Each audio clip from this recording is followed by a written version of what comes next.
अगर दलितों और बैकवर्डों से अगर नुकसान होता है तो पूरे देश की व्यवस्था को सरकारी व्यवस्था लागू कर दिया जाए और फिर इसके बाद न्याय की व्यवस्था किया जाए। नहीं तो हम 90% रोडों पे धरना देंगे, हम रोडों पे अपनी मांग रखेंगे।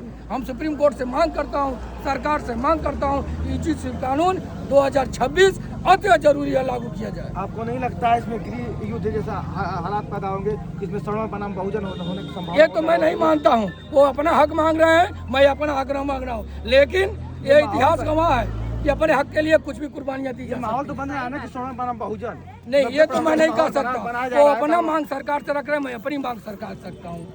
लेकिन अगर अपने हक के लिए कुर्बानियां देनी पड़ेंगी कि माताएं अपनी बेटी बेटा पैदा किए, कुर्बानी तो माताएं दे सकती है ना, हम भी दे सकते हैं। जब माताएं जो पैदा किया वो देने को तैयार है तो मैं भी उस बेटा से पैदा हूँ, मैं भी कुर्बानी देने के लिए तैयार हूँ। अगर सरकार बिल को वापस लेगी तो क्या करेंगे? मैं अपनी मांग रखता हूँ, जैसे और उग्र मांग रखा जाएगा और जोरदार तरीके से अपना विरोध किया जाएगा। अपनी मांग रखेंगे। सरकार से राजा सही में प्रजा मांग करती है तो मैं अपने राजा से मांग करता हूँ। हमारी प्रजा है, तमाम लोग मांग करते हैं। क्यों भाई मांग करते हैं आप लोग? देख लीजिए आपके सामने क्या है। हमारा हक हमको मिलना चाहिए। जो यूनिवर्सिटियों में भेदभाव हो रहा है, जो बच्चे प्रेजेंट है, एक लड़का ये पटेल समाज का गया था हैदराबाद, MBBS में MS में उसका DM एप्लीकेशन था, लिखित में पाया था 43.5% और प्रैक्टिकल में दिया गया 8 नंबर खाली, वो उसको फेल कर दिया गया। ओबीसी में 2 जातियां आती हैं, बहुत बड़ी जाति हैं, पटेल और यादव जी, बहुत सक्षम है। हो सकता है वो कहा जाए, वीडियो भी वायरल हो रहा है कि यादव और पटेल को शामिल कर लिया गया, इसलिए हम ज्यादा दिक्कत। मैं यादव समाज से आता हूँ, मैं मांग करता हूँ उनको 10% आर्थिक आरक्षण में भेज दिया जाए। मैं सरकार से मांग कर देता हूँ, लेकिन वो क्या वो देने के लिए तैयार हैं? जो लोग कहते हैं कि यादव संपन्न हो गया है वो देने के लिए तैयार हैं। अपने पास अपने कोटघरी में ले जाएंगे हमें, मैं छोड़ने के लिए तैयार हूँ। 27% हमको 10% आर्थिक वाले में डाल दें।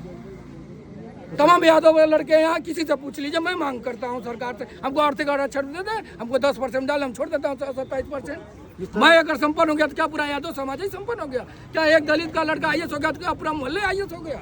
नहीं संभव है ये बात। यह मांग सिर्फ आपस में वही से चमार को लड़ा दो, कुर्मी से हीरे को लड़ा दो, मौर्य को पटेल से लड़ा दो, ये चलने वाला नहीं है। समाज में नेता भी तो यही कर रहे हैं, सोने से बहुजन को लड़ा है, बहुजन से सोने को लड़ा है। जो नेता इस विचारधारा को मैं अपने समाज से, अपने पूरे बहुजन समाज से मांग करता हूँ, भले ही अपने समाज में आता, अगर मेरी मांग नकता हो वो अगले चुनाव में उसको हरा देना चाहिए। अगर ये सरकार मेरी मांग जो रखे, मेरी समस्या जो सुने, वही मेरा शुभ चिंतक होगा। अगर सरकार दबाव में बिल वापस करती है तो फिर क्या करेंगे आप लोग? समाजवादी पार्टी 3 सदस्य इसमें शामिल हैं बिल पास कराने में। अब कोई दबाव की बात नहीं है और न तो इसमें किसी के विरोध की बात है। समझने का बस फेर हो गया है कि जो आज तक नौकरियों में, विश्वविद्यालयों में डाका डाला जाता था वो सीधे सीधे बंद हो जाएगा और माननीय न्यायालय को फैसला करना है। हम लोग न्यायालय को से ही मांग कर रहे हैं कि हम लोगों को भी हक अधिकार दिया जाए। और रह गया सवाल, अभी पत्रकार महोदय आपने पूछा है कि